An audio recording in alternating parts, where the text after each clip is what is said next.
श्रीराम कृष्ण हरी. अभंग क्रमांक 115. आता केशी राजा हेची विनवणी, आता केशी राजा हेची विनवणी, मस्तक चरणी ठेवीतसे.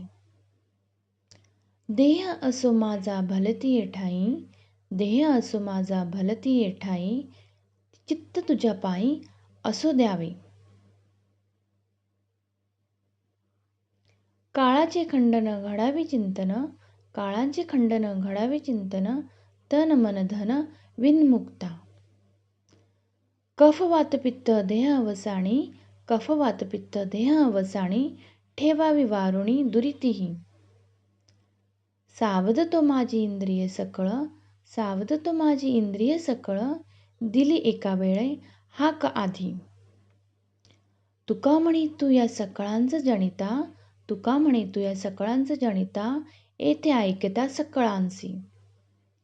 या अभंगाचे अर्थ आहे: हे केशी राजा, तुझ्या चरणी मस्तक ठेवून मी अशी विनंती करीत आहे.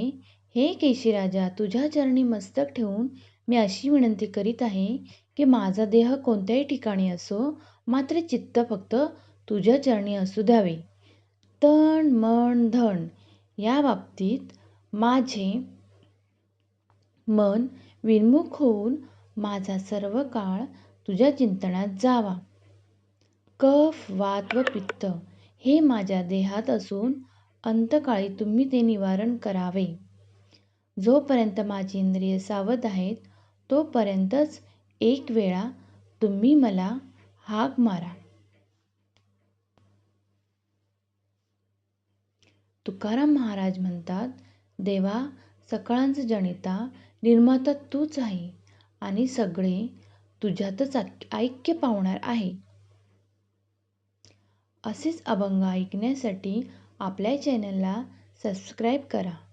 माऊली, तुम्ही जर हे चॅनल सबस्क्राईब केले तर असेच अभंग आपल्याला रोज ऐकण्यास मिळत जाईल व आपला चॅनल ग्रो होईल. श्रीराम कृष्ण हरी.